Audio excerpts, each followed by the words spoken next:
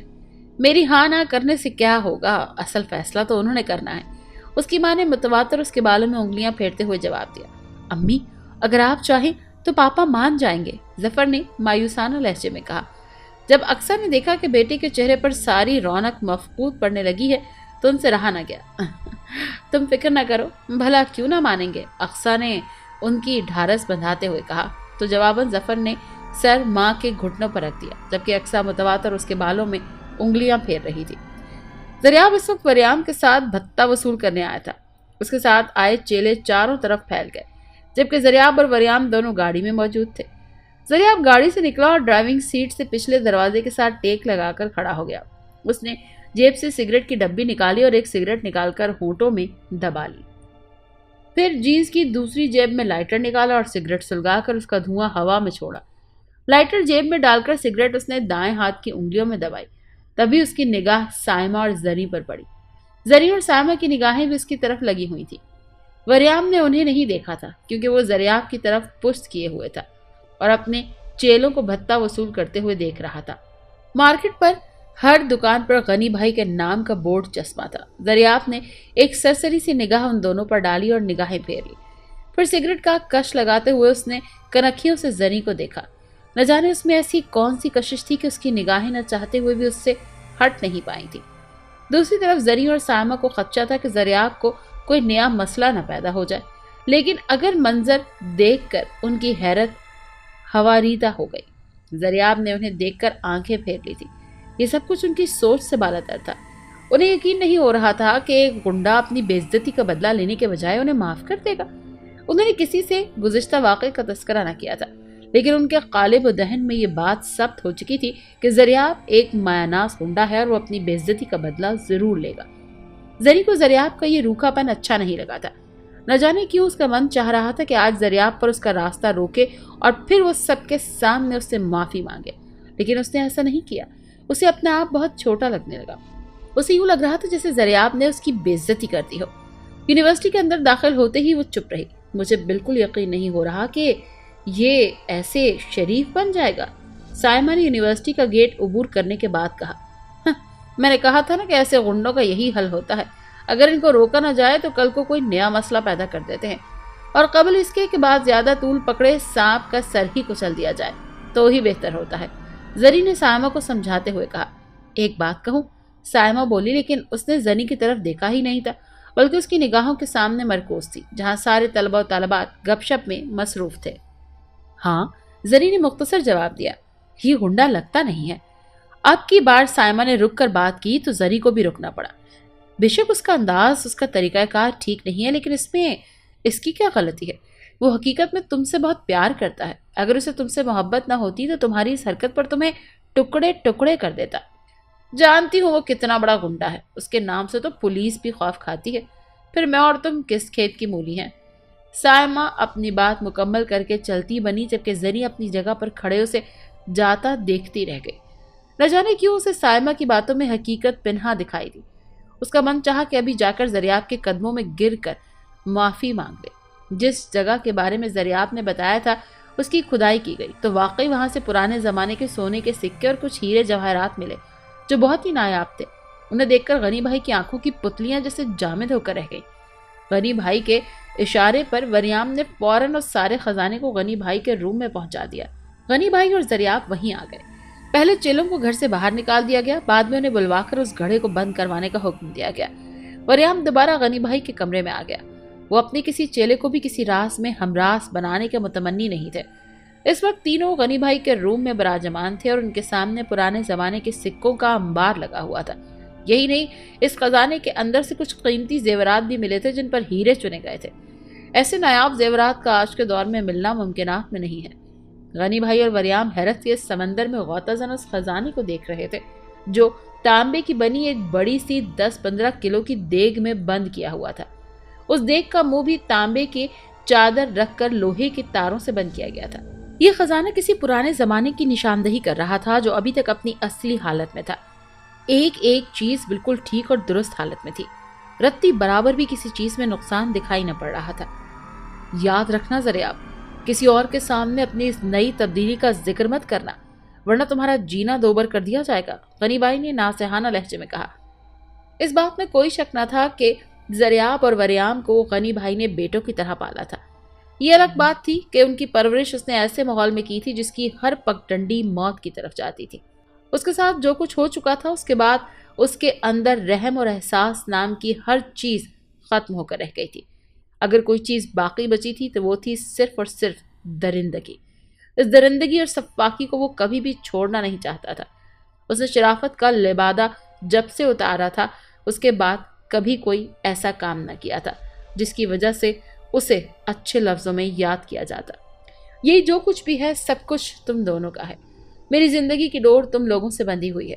مجھے ان چیزوں سے کوئی محبت نہیں ہے۔ یہی وجہ ہے کہ میں نے اپنے خاص لاکر اور تجوری تک کی چابیاں تم دونوں کے سپرد کی ہوئی ہیں، تاکہ جب اور جس وقت جو کچھ بھی تم لوگوں کو درکار ہو، تم لوگ اسے لے لو۔ یہ سب کچھ تم لوگوں کا ہی ہے اور ان سب کے مالک بھی تم ہی ہو۔ بس ایک بات یاد رکھنا، تم لوگوں کو اب میں کھونا نہیں چاہتا۔ مزید کچھ کھونے کے لیے میرے اندر سکت نہیں ہے۔ بات کرتے کرتے غنی بھائی کا لہجہ گلوگیر ہو گیا تھا۔ وریام اور زریاب دونوں اٹھ کر غنی بھائی کے قدموں سے چمٹ گئے۔ آپ ہمارے محسن ہیں۔ آپ نے ہمیں اس وقت سہارا دیا جب ہم ہر سہارا کھو بیٹھے تھے۔ آپ نے ہمیں ہر وہ پیار دیا جس کی ہم طلبگار تھے، وریام نے نامالود لہجے میں کہا۔ غنی بھائی، اگر مجھے آپ پر اعتماد نہ ہوتا اور آپ کو اپنا سب کچھ نہ گردانتا تو کبھی بھی یہ بھیت آپ لوگوں پر عیاں نہ ہونے دیتا۔ زریاب نے اب ایک بار لقمہ دیا۔ میں تم دونوں کو اپنی اولاد سے بڑھ کر چاہتا ہوں۔ جو محبت میں اپنی اولاد کو نہ دے سکا، اس سے تمہیں محروم نہیں رکھنا چاہتا۔ تم دونوں میرے لیے دو بازوؤں کی مانند ہو۔ تم میں سے کسی ایک کو بھی آنچ آئے تو مجھے اپنا ایک بازو بیکار دکھائی پڑنے لگ جاتا ہے۔ غنی بھائی نے دونوں کے بالوں میں انگلیاں پھیرتے ہوئے کہا۔ آپ کے یہ دونوں بازو کبھی بھی ناتواں نہیں ہوں گے، زریاب نے غنی بھائی کی طرف دیکھتے ہوئے کہا۔ میری ایک ہی خواہش ہے کہ میری میت کو کاندھا تم دونوں ضرور دو، غنی بھائی نے دائیں بائیں کف سے آنکھیں صاف کرتے ہوئے کہا۔ غنی بھائی کی بات سن کر وریام نے غنی بھائی کے لبوں پر انگلی رکھ دی۔ وریام نے غنی بھائی کو مخاطب کیا اور دوسرے ہی لمحے اس کی آنکھوں سے اشک باہر نکل آئے۔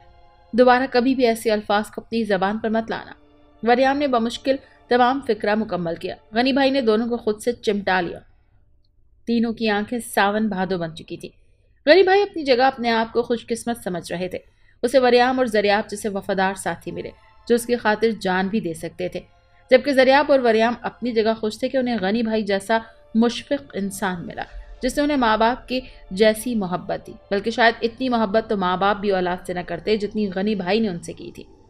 ہنا مکمل طور پر صحت یاب ہو چکی تھی۔ ڈاکٹر نے اس کے والدین کو اجازت دے دی کہ وہ اسے گھر لے جا سکتے ہیں۔ یوں پورے 1.5 ماہ کے بعد وہ ہنا مکمل طور پر صحت یاب ہو کر اپنے گھر پہنچی۔ ایک لمبا عرصہ اسپتال میں گزارنے کی وجہ سے وہ اکتا سی گئی تھی۔ گھر کے ماحول میں آ کر اسے کچھ سکون میسر آیا۔ اس نے سکھ کا سانس لیا۔ شہزاد کے بارے میں اس نے اپنے والدین کو خود ہی بتا دیا۔ شہزاد روزانہ دن میں کئی بار اس کا پتہ کرنے آتا تھا۔ پہلے تو اس کے والدین نے اعتراض کیا، لیکن جب ہنا نے اپنے والدین کو شہزاد مجید اور اپنے متعلق سب کچھ بتا دیا تو چاروں ناچار انہیں سب کچھ برداشت کرنا ہی پڑا۔ ڈاکٹرز کا بھی یہی کہنا تھا کہ ہنا کو کسی قسم کا بھی دکھ نہ دیا جائے، بلکہ جتنا ہو سکے اسے خوش رکھا جائے۔ اس طرح ہنا جلد ہی اپنے پیروں پر کھڑی ہو پائے گی۔ یوں اس کے والدین کے متفقہ فیصلے پر شہزاد کو بلوا کر انہوں نے اس سے کہا کہ وہ بھی اس کی دیکھ بھال کرے اور اسے جس قدر ہو سکے سہارا دے تاکہ وہ جلد اپنے پیروں پر کھڑی ہو سکے۔ عالیہ کبھی خود آتی اور کبھی فون پر ہنا سے گھنٹوں باتیں کیا کرتی۔ اس نے ہنا سے معافی مانگی تھی۔ ہنا نے پچھلی باتوں کو بالائے طاق رکھتے ہوئے اسے معاف کر دیا تھا۔ یوں ایک بار پھر دونوں کی دوستی ہو گئی تھی۔ ہنا کے والدین اسے گھر کیا لائے، شہزاد کے گھر والے فوراً اس کا ہاتھ مانگنے چلے آئے۔ بھلا انہیں کیا اعتراض ہو سکتا تھا؟ وہ اتنے دنوں میں شہزاد کو اچھی طرح سے جان چکے تھے۔ یوں ہنا کے والدین نے ہاں کر دی اور ایک ساتھ 2 خوشیاں گھر کے آنگن میں اتر آئیں۔ ہنا بہت خوش تھی۔ اسے اپنی خوشیوں میں عالیہ کو بھی ساتھ شامل کر لیا۔ پھر اسے فون کیا کہ فوراً اس کے گھر آئے۔ عالیہ نے بہت چاہا کہ وہ اسے فون پر بتائے، لیکن اس نے کہا کہ وہ اس کے گھر آ کر اسے بتائے گی۔ سدرا بی بی بازار سے سودا سلف لینے گئی تھی۔ وہ خود ہی بازار سے سودا لینے جاتی تھی۔ اس وقت وہ سبزی کی دکان سے سبزی لے کر مڑی ہی تھی کہ ان کی آنکھوں نے ایک ناقابل یقین منظر دیکھا۔ غنی بھائی اس وقت زریاب اور وریام کے علاوہ اپنے چیلوں کے ساتھ گاڑیوں پر وہاں سے گزرا جس جگہ وہ کھڑی تھی۔ اسے چند گز کے فاصلے پر سڑک تھی۔ انہوں نے بغور غنی بھائی کو دیکھا۔ انہیں اپنے قوت بینائی پر یقین نہیں ہو رہا تھا۔ غنی بھائی ایک روبدار انسان کے روپ میں تھا، لیکن جس انسان کو وہ جانتی تھی وہ تو بہت ہی سادہ اور شریف انسان تھا۔ غنی بھائی کے ساتھ درجنوں شوٹرز بھی تھے، جبکہ جس انسان کو وہ جانتی تھی اس کا تو کسی سے دشمنی بھی نہیں تھی۔ سدرا بیوی کی نگاہیں اس وقت تک گاڑیوں پر گڑی رہیں جب تک وہ نظروں سے اوجھل نہ ہو گئے۔ انہیں یقین نہیں ہو رہا تھا کہ یہ وہی انسان ہے جو کبھی ان کی زندگی کا ایک حصہ تھا، جس کی نشانی کو آج بھی انہوں نے ہتھیلی کے آبلے کی طرح رکھا ہوا ہے۔ کمشنر آصف کے بالوں میں سفیدی کی جھلک دکھائی دینے لگ گئی۔ کمشنر آصف کو اپنی بیٹی سے بے انتہا محبت تھی۔ وہ ہمہ وقت اسے یاد کرتا تھا۔ اس کی تلاش میں اس نے دن رات ایک کر دیا کہ حتیٰ کہ جمیل اور اس کے دوست کو بھی گرفتار کر لیا۔ ان سے بھی پوچھ گاچھ کی گئی۔ انہوں نے یہی بتایا کہ وہ اس کے پاس سب کچھ لے کر وہاں سے بھاگ گئی، لیکن ان کا بایو ڈیٹا نکلوانے پر کمشنر آصف یہی سمجھنے لگا تھا کہ ان ظالموں نے اس کی بیٹی کو مار دیا ہے۔ دوسری طرف اس کا دل اس بات کو ماننے کے لیے قطعاً تیار نہیں تھا۔ گلشن کو اس گھر سے گئے 22 برس ہو چکے تھے۔ ان 22 برسوں کے اندر بہت ساری تبدیلیاں رونما ہو چکی تھیں، لیکن کمشنر آصف اور ڈاکٹر سمرین خان کسی طور بھی اپنی بیٹی کو بھلا نہ پائے تھے۔ کمشنر آصف کے پوتے پوتیاں بھی اب تو جوانی کی دہلیز کو چھونے لگے تھے۔ اس کے بڑے بیٹے اشتیاق احمد کی بیٹی کائنات MSc فزکس کر رہی تھی، جبکہ حفیظ سلطان کے 2 بیٹے ظفر اقبال FSc فرسٹ ایئر جبکہ مظہر اقبال MBBS کر کے ہوم جاب کمپلیٹ کر کے ڈیوٹی کر رہے تھے۔ ارسلان احمد کی بھی صرف ایک ہی بیٹی تھی جس کا نام فضا رکھا گیا تھا۔ کمشنر آصف کے سارے بیٹے اسی ایک ہی چھت کے نیچے اپنے والدین کے ساتھ رہتے تھے۔ کمشنر آصف کے گھرانے میں جہاں خوشیاں پر پھیلائے ہوئے تھی، وہیں ایک ہی دکھ گہرے گھاؤ کی طرح ان کو اذیت دیے جا رہا تھا۔ ابو جان، اقصیٰ نے کمشنر آصف کو پکارا تو وہ چونک اٹھا۔ اس نے چونک کر ان دونوں کو دیکھا۔ کمشنر آصف چونک کر بولا، کیا بات ہے بیٹا، کوئی کام ہے کیا؟ کمشنر نے دونوں کی طرف سوالیہ نگاہوں سے دیکھتے ہوئے پوچھا۔ ابو جان، آپ سے ایک ضروری بات کرنی ہے۔ اب کی بار حفیظ سلطان نے لقمہ دیا۔ کیا بات کرنی ہے بیٹا، کھل کر کرو۔ کمشنر سجدہ ہو کر بیٹھا تو دونوں کی طرف سوالیہ نگاہوں سے دیکھنے لگا۔ کوئی پریشانی کی بات تو نہیں ہے؟ نہیں ابو جان، حفیظ بولا۔ اصل میں بات یہ ہے کہ ظفر بضد ہے کہ اسے اپنی کزن کائنات سے ہی شادی کرنی ہے۔ ہم نے کہا کہ اگر آپ سے مشورہ کر لیں تو۔ حفیظ نے بمشکل تمام بات مکمل کی، لیکن پھر بھی فقرہ ادھورا چھوڑ دیا۔ ایکچولی ابو جان، وہ کائنات سے بہت پیار کرتا ہے۔ اقصیٰ حفیظ کو فقرہ ادھورا چھوڑتے دیکھ کر فوراً بولی۔ ارے واہ، یہ تو بڑی خوشی کی بات ہے۔ کمشنر چہک کر بولا، ارے کہاں ہے ہمارا پوتا، ہم اس کے اس فیصلے پر اس کو سینے سے لگائیں گے۔ کمشنر کی بات سن کر دونوں کے چہرے کھل اٹھے۔ وہ جانتے تھے کہ جب تک گھر کا فیصلہ کمشنر نہیں کریں گے تب تک کوئی فیصلہ ممکن نہیں۔ وہ کالج گیا ہے، اقصیٰ نے جواب دیا۔ بیٹا تم جاؤ اور اشتیاق اور زری کو بلا کر لے کر آؤ، کمشنر نے تحکمانہ لہجے میں حفیظ کی طرف دیکھتے ہوئے کہا تو وہ فوراً اٹھ کھڑا ہوا۔ اپنی ماں کو بھی بلا لاتے آنا۔ اچھا ابو جان۔ حفیظ خوشی سے پھولے نہیں سمائے ہوئے تھے اور جلدی سے گھر کے اندر داخل ہو گئے۔ اسپتال کی طرف سے ایک خصوصی میٹنگ کا انعقاد شہر کے مشہور ہوٹل میں کیا گیا تھا، جہاں اسپتال کے عملے سمیت آنے والے مہمانوں کے لیے بھی انتظامات کیے گئے تھے۔ فضا اسی اسپتال میں بطور LHV جاب کر رہی تھی۔ اسے بھی انویٹیشن کارڈ موصول ہو گیا تھا۔ ساتھ میں ڈاکٹر عمر زمان نے کال بھی کر دی تھی کہ کل کی میٹنگ میں لازمی شریک ہونا۔ اس میٹنگ کا مقصد شہر میں پھیلتی نئی بیماری کی روک تھام تھا۔ اس میٹنگ میں شہر کے بڑے اسپتالوں کے ڈاکٹر صاحبان اور لیڈی ڈاکٹرز کو بھی مدعو کیا گیا تھا۔ علاوہ ازیں شہر کی چند مشہور شخصیات کو بھی مدعو کیا گیا تھا۔ ملک اظہار اسی ہوٹل کا مینیجر تھا۔ اس نے تمام تر انتظامات مکمل کرنے کے بعد ڈاکٹر عمر زمان کو بلوا کر چیک کروایا تھا۔ ڈاکٹر عمر زمان سارے انتظامات دیکھ کر بڑا خوش ہوا۔ ملک اظہار زریاب کا سگا بھائی تھا۔ زریاب سب سے چھوٹا تھا۔ ملک زوار احمد جو ہائی اسکول کے مشہور ٹیچر تھے، زریاب ان کا بیٹا تھا۔ ملک زوار احمد کی اہلیہ ریحانہ زوار ہاؤس میں وائف تھی۔ ملک زوار احمد کی اہلیہ ریحانہ ہاؤس وائف تھی۔ ملک زوار احمد کے 3 بیٹے اور 1 بیٹی تھی۔ ملک ایاب بڑا بیٹا جو کہ اسی اسکول میں کلرک کی جاب کر رہا تھا۔ ملک زوار احمد ٹیچر تھے۔ اس سے چھوٹا ملک اظہار تھا جو کہ ہوٹل مینیجر تھا۔ 2 بھائیوں کے بعد ان کی اکلوتی بہن عالیہ تھی جو کہ ہیڈ مسٹریس کی جاب کر رہی تھی۔ سب سے چھوٹا زریاب تھا جسے غلط فہمی کی بنیاد پر ملک زوال احمد نے بچپن میں ہی گھر سے نکال دیا تھا، یہی سے انہیں آگ کر دیا تھا۔ ملک اظہار نے اپنے عملے کو مستعد کر دیا تھا۔ مہمانوں کی آمد و رفت شروع ہو چکی تھی اور انہیں ویلکم کہنے کے لیے عملہ وہاں موجود تھا۔ جیسے جیسے مہمان آ رہے تھے انہیں ویلکم کہنے کے لیے ایک ایک گلاب کا پھول بھی دیا جا رہا تھا۔ اس وقت ملک اظہار اپنے عملے کو ضروری ہدایات دے رہا تھا جب اچانک بنی سمری فضا ارسلان ہوٹل میں داخل ہوئے۔ ملک اظہار جیسے اس پر نظر پڑی تو مبہوت ہو کر رہ گیا۔ فضا ارسلان ایک پری پیکر دکھائی دے رہی تھی۔ ملک اظہار آنکھیں جھپکانا بھول گیا تھا۔ فضا ارسلان نے ایک طائرانہ نگاہ ملک اظہار پر ڈالی اور اپنی دھن میں مگن زینہ عبور کرنا چاہتی تھی، مگر ملک اظہار ہاتھ میں پھول پکڑے اس کے سامنے آ گیا۔ Most welcome. ملک اظہار نے پھول دونوں ہاتھوں میں پکڑ کر فضا ارسلان کی طرف کیا، جسے اس نے فوراً ہی پکڑ لیا۔ Thank you. فضا ارسلان پھول سونگتے ہوئے بولی۔ معذرت چاہتا ہوں لیکن میڈم آپ بہت خوبصورت دکھائی دے رہی ہیں، ملک اظہار نے دھیمے لہجے میں کہا۔ اس نے اتنے دھیمے لہجے میں کہا تھا کہ اس سے تھوڑے فاصلے پر کھڑے اس کے عملے کے کسی نوجوان تک اس کی بازگشت نہ گئی، لیکن فضا ارسلان کی سماعت سے وہ ٹکرائی۔ فضا ارسلان اس کی بات سن کر زیر لب مسکرائیں۔ Again thanks. فضا ارسلان اس کو شکریہ ادا کرتی ہوئی زینہ چڑھنے لگی، جبکہ ملک اظہار وہیں کھڑا اسے دیکھتا رہ گیا۔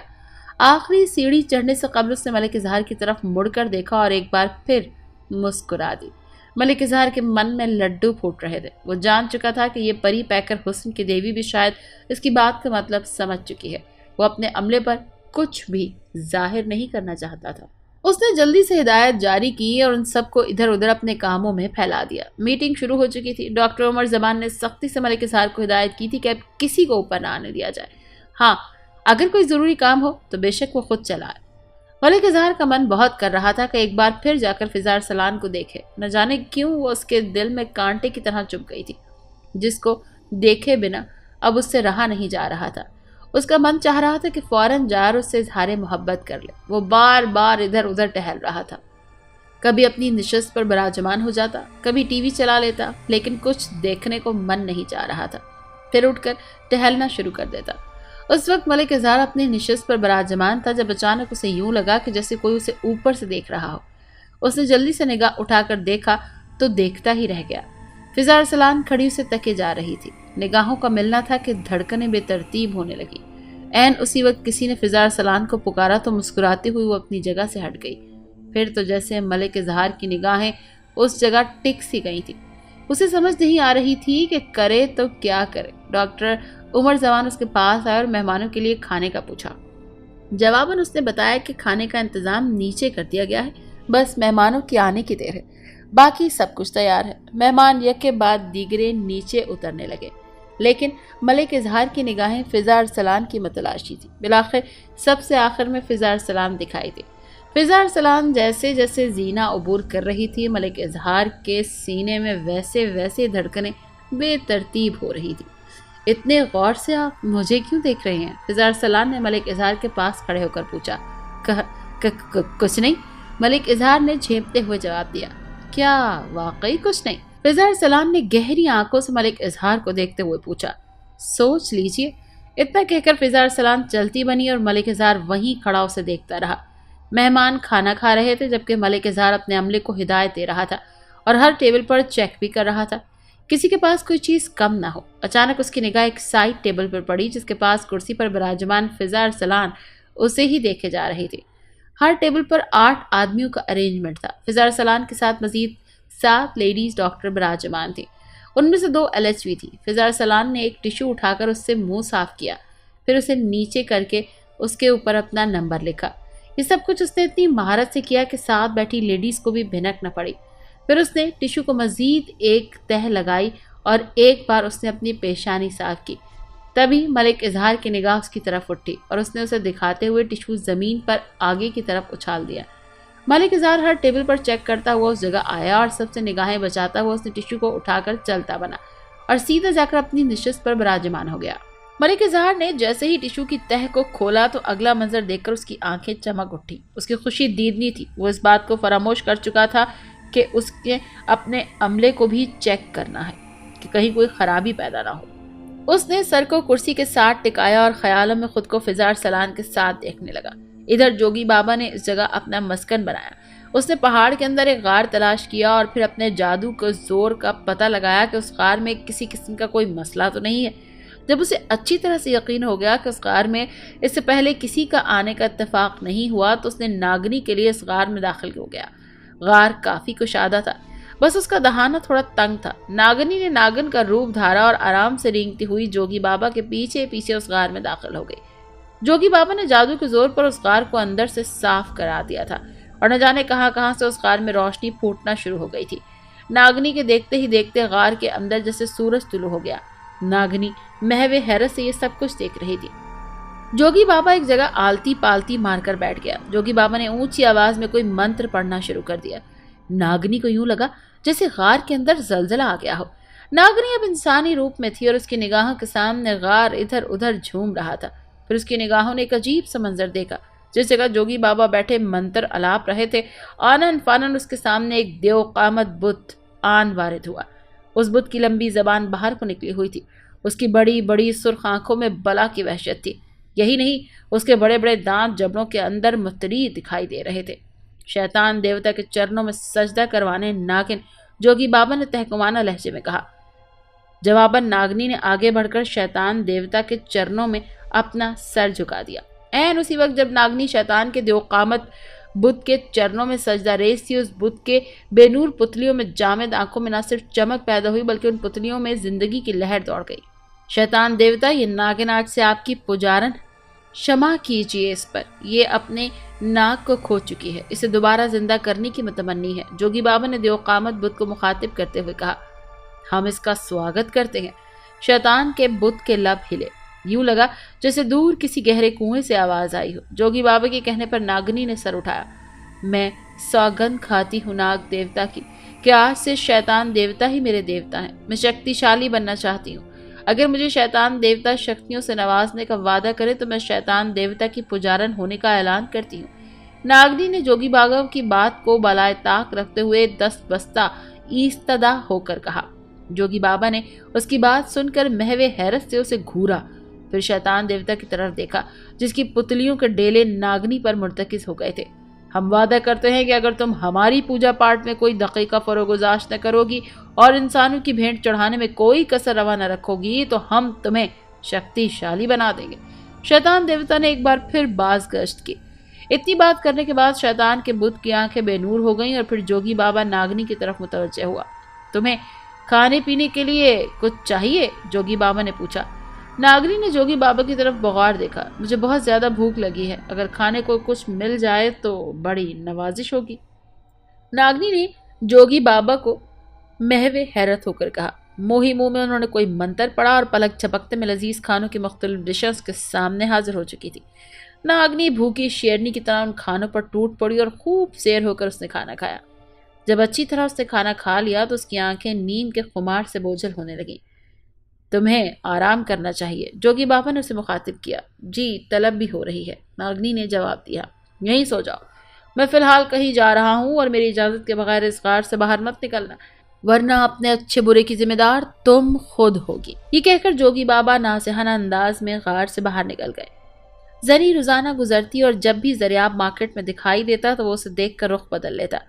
زری کو اپنے کیے پر بہت پچھتاوا تھا۔ وہ اس کا مداوع کرنا چاہتی تھی لیکن اسے سمجھ نہیں آ رہی تھی کہ وہ کس طرح اس کا مداوع کرے۔ بے شک اس نے ٹھیک نہیں کیا تھا لیکن جو طریقہ زریاب نے اپنایا تھا وہ بھی تو درست نہیں تھا۔ اسے کچھ سمجھ نہیں آ رہی تھی کہ اسے کیا ہوتا جا رہا تھا۔ وہ کرے تو کیا کرے، لیکن اسے اتنا معلوم ہو گیا تھا کہ اس کے دل میں زریاب کے لیے محبت پیدا ہونا شروع ہو گئی ہے۔ اس وقت بھی وہ اپنے کمرے میں موجود زریاب کے بارے میں ہی سوچ رہی تھی کہ سائمہ کمرے میں داخل ہوئی۔ زری کو سوچوں کے بھنور میں غرق دیکھ کر اسے تشویش ہوئی۔ کیا بات ہے زری؟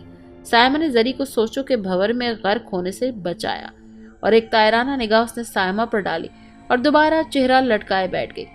سائمہ اس کے پاس آ کر براجمان ہو گئی۔ زری، خیریت تو ہے نا؟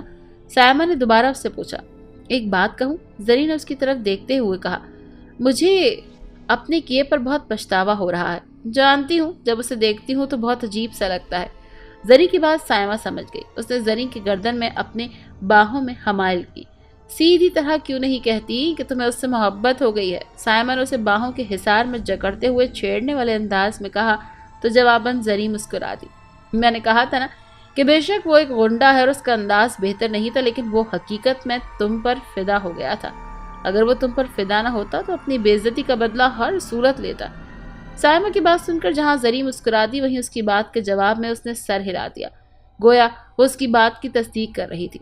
جانتی ہو نا، چاہتے ہوئے بھی خیالات کی روح اس کی طرح بہنا شروع ہو جاتی ہے۔ زری نے سائمہ کو اپنی کیفیت سے آگاہ کرتے ہوئے کہا، کیا تم اس سے اپنے پیار کا اظہار کر سکتی ہو؟ سائمہ نے پوچھا۔ سائمہ کی بات سن کر زری نے پریشان کن لہجے میں اس کی طرف دیکھا۔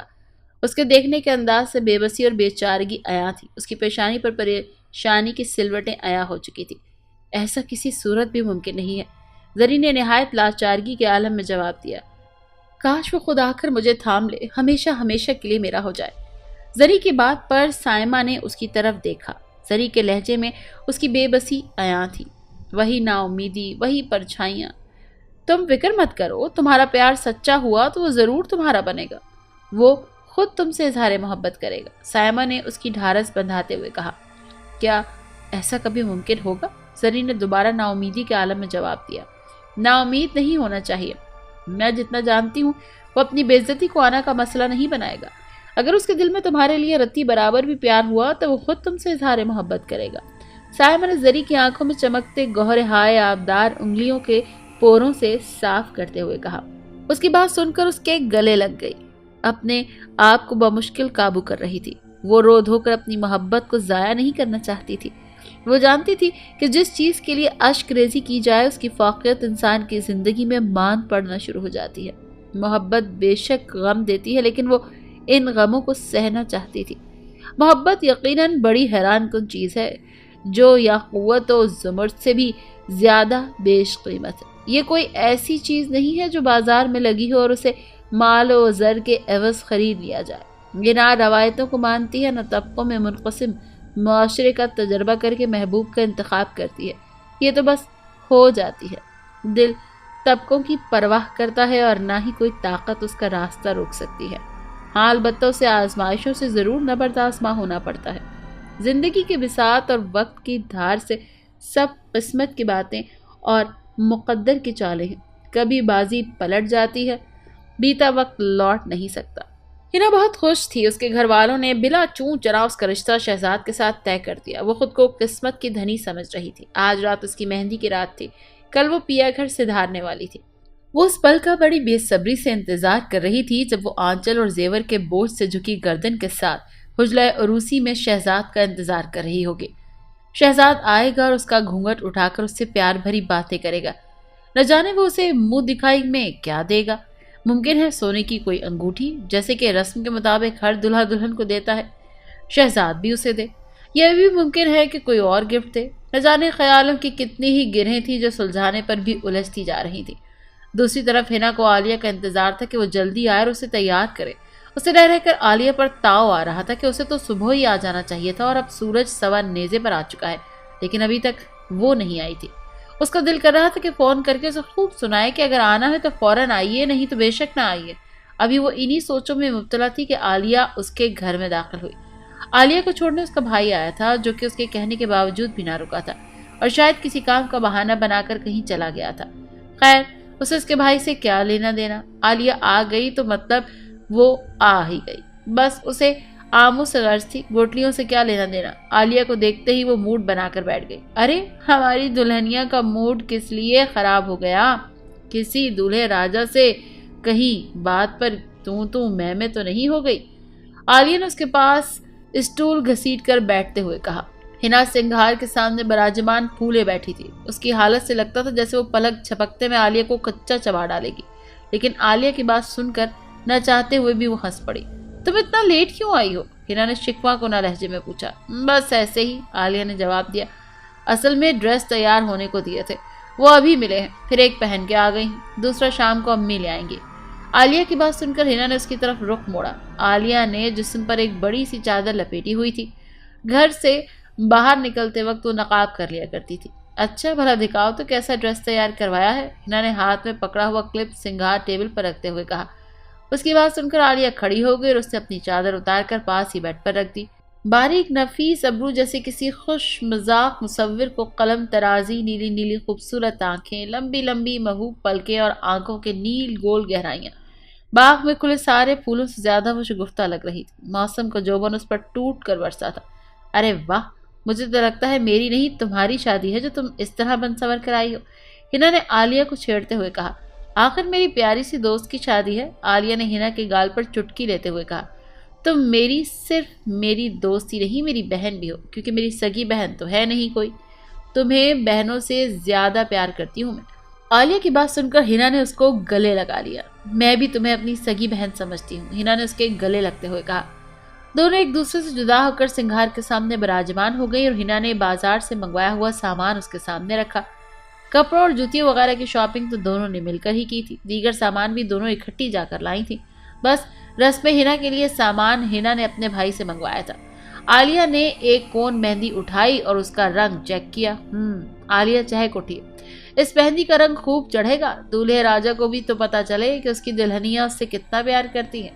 عالیہ کی بات سن کر ہنا مسکرا دی۔ کیا ابھی تک اسے محبت کا یقین دلانا باقی ہے؟ ہنا نے کہا۔ شاید، عالیہ نے ہونٹ سکیڑتے ہوئے کہا۔ کیوں؟ ہنا چڑھ کر بولی۔ ارے پگلی، مذاق کر رہی ہوں۔ عالیہ نے سامان سنگھار ٹیبل پر جوڑتے ہوئے کہا۔ اچھا، آپ جلدی سے فریش ہو کر آ جاؤ تاکہ میں تمہیں تیار کر دوں، ابھی اور بھی بہت سے کام باقی ہیں۔ آنٹی کے ساتھ بھی ہاتھ بٹوانا ہے، بیچاری صبح سے کام کرتے کرتے تھک کر چور ہو گئی ہوں گی۔ عالیہ کی بات سن کر ہنا چپ چاپ تولیہ اٹھائے غسل خانے کی طرف چل دی، جبکہ عالیہ نے اٹھ کر سیف الماری سے اس کا طے کیا ہوا مہندی کا ڈریس نکالا اور اس کی سلوٹیں نکالنے کے لیے استری لینے نیچے چلی گئی۔ سکندر ملک کو غنی بھائی کے ایک اڈے کا پتہ چل گیا تھا۔ سکندر ملک کو یہ بھی خبر موصول ہوئی تھی کہ غنی بھائی کے اس ڈیرے پر آج لاکھوں ڈالر کا سامان لوڈ ہو کر آنے والا تھا۔ یہ سامان اپنے شہر جیکسی موہن لال بھی بیچ رہے تھے۔ جیکسی موہن لال کے غنی بھائی کے ساتھ بڑے قریبی سمبند تھے۔ اس بات کا بھی سکندر ملک کو بہت غصہ تھا۔ پچھلے دنوں جب جیکسی موہن لال آیا تو اس نے غنی بھائی کے ہاں ہی قیام کیا تھا۔ اس سے قبل جب بھی وہ آتا تو اس کا قیام سکندر ملک کے پاس ہوا کرتا تھا۔ یک لخت جیکسی موہن لال کے اندر بہت سی تبدیلیاں رونما ہو چکی تھی اور ان سب کا ذمہ دار غنی بھائی کو گرداننے لگا تھا۔ اس کے خیال میں غنی بھائی جیکسی موہن لال کو اس کے خلاف بھڑکا رہا ہے۔ اس بار جیکسی موہن لال غنی بھائی اور اس کے مابین پیدا ہوئی ہر خلیج کو ختم کرنے آیا تھا۔ اس کا ارادہ تھا کہ غنی بھائی اور اس کے مابین پیدا ہونے والی کشیدگیوں کو باتوں کے ذریعے نمٹا دیا جائے گا، لیکن وہ اس گھاؤ کو کیسے فراموش کر سکتا تھا جو غنی بھائی اور اس کے چہیتوں نے اسے دیا تھا۔ اس کے لخت جگر کو اس کی نگاہوں کے سامنے تکا بوٹی کر دیا تھا۔ وہ اس کے بچاؤ کے لیے کچھ بھی نہ کر پایا۔ بھلا وہ کیسے ان سب باتوں کو بلائے طاق رکھ کر صلح کے لیے ہاں کر سکتا تھا؟ پھر اس نے ایک ہی تو شرط رکھی تھی کہ زریاب کو اس کے سپرد کر دیا جائے تو وہ غنی بھائی کے ساتھ ہر کشیدگی کو ختم کرنے کے لیے تیار ہے، لیکن اس کی بات کو بھی کوئی فوقیت نہ دی گئی۔ اس نے غنی بھائی کے ایک چیلے کو خرید لیا تھا۔ اسی نے مخبری کی تھی کہ غنی بھائی کے اڈے پر جیکسی موہن لال کی طرف سے لاکھوں ڈالر کا سامان لوڈ ہو رہا ہے۔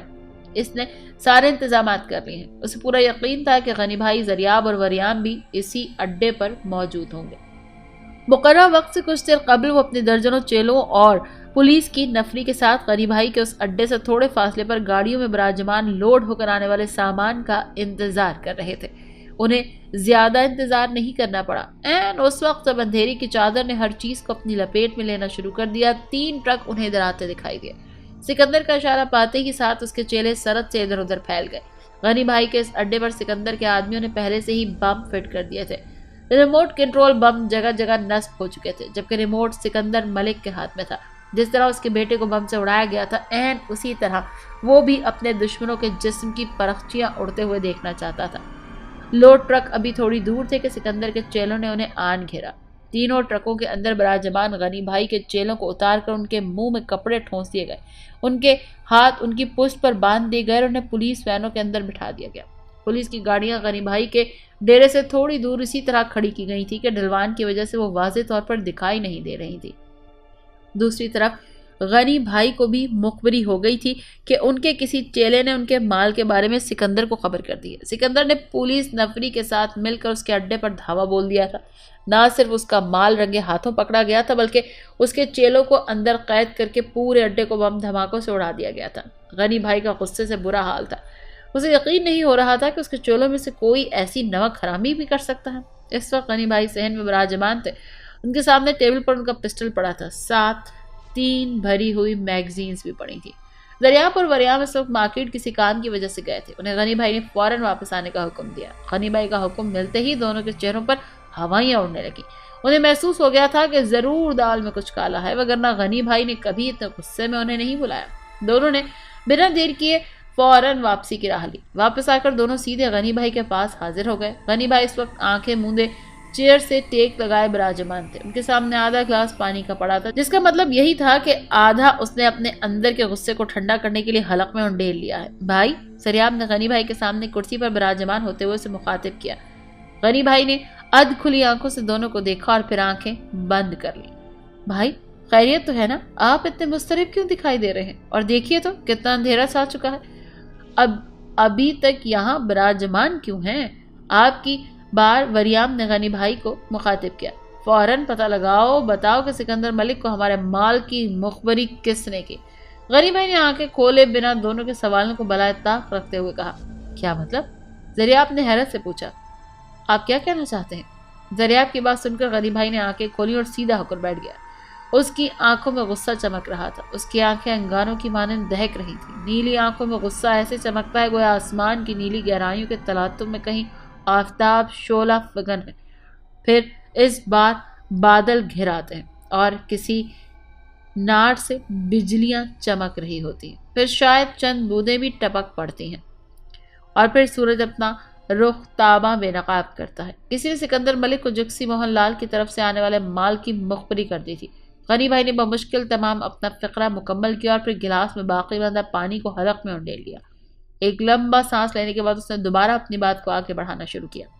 سکندر ملک نے پولیس کی معاونت سے نہ صرف ہمارے مال پر قبضہ کر لیا ہے بلکہ وہاں موجود سارے لوگوں کو اندر قید کر دیا ہے۔ اس کے چیلوں نے وہاں بم نصب کیے اور جاتے جاتے انہوں نے نہ صرف ہمارے اس ڈیرے کو تہس نہس کر دیا بلکہ کتنے ہی بے گناہ اس کے ظلم کی بھینٹ چڑھ گئے۔ اس نے شاید اپنے بیٹے کی موت کا انتقام لیا ہے، لیکن یہ اس کی خام خیالی ہے۔ میرا نام بھی غنی ہے، غنی بھائی، یعنی موت کا دوسرا نام۔ میں موت کی طرح پرچھائی بن کر اس کے سر پر سوار ہو جاؤں گا، لیکن اس سے قبل مجھے وہ شخص چاہیے جس نے مخبری کر کے یہ سب کروایا ہے۔ غنی بھائی نے وضاحت سے ساری بات انہیں بتا دی، جسے سن کر وہ دونوں بھی سیخ پا ہو گئے۔ انہیں یقین نہیں ہو رہا تھا کہ ان کے درمیان کوئی ایسا انسان بھی ہو سکتا ہے جو آستین کا سانپ بن کر انہی کو ڈس رہا ہے۔ تم جاؤ اور سب کو یہاں لے کر آؤ، غنی بھائی نے زریاب کی طرف دیکھتے ہوئے تہکمانہ لہجے میں کہا تو زریاب غصے سے پیچتاب کھاتا وہاں سے اٹھ کر اندر کی طرف چل پڑا۔ یاد رکھنا، ظالم کو ایسی موت مارو کہ اس کے پیچھے بھی سبق حاصل کرے۔ اگر ظالم کو چھوڑ دو گے تو ایک دن وہ معاشرے کے لیے بھی ناصور بن جائے گا۔ 24 گھنٹوں کے اندر اندر مجھے سکندر ملک چاہیے، زندہ یا مردہ، کسی بھی حالت میں۔ دریاب کے جانے کے بعد غنی بھائی نے وریام کی طرف دیکھتے ہوئے غصے سے پیچتاب کھا کر کہا۔ غنی بھائی، ہم نے آپ کا نمک کھایا ہے اور آپ نے جس محبت اور شفقت سے ہمیں پالا پوسا ہے، آپ کے ایک اشارے پر ہماری جان بھی قربان ہے۔ آپ 24 گھنٹے کی بات کر رہی ہیں؟ صبح کا سورج طلوع ہونے سے قبل سکندر ملک کو آپ کے قدموں میں ڈال دیں گے۔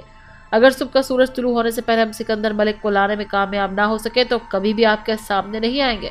وریام نے دونوں ہاتھوں کی انگلیاں چٹکاتے ہوئے کہا۔ قبل اس کے کہ دونوں میں سے کوئی ایک سلسلہ کلام کو مزید طول دیتا، زریاب غنی بھائی کے سارے کارندوں کو لیے حاضر ہو گیا۔ سکندر ملک نے ایک نگاہ سب پر ڈالی اور سب کے چہروں پر ہوائیاں اڑی تھی۔ انہیں سمجھ نہیں آ رہی تھی کہ غنی بھائی نے ایک ساتھ سب کو نہ جانے کیوں اکٹھے بلوا لیا ہے۔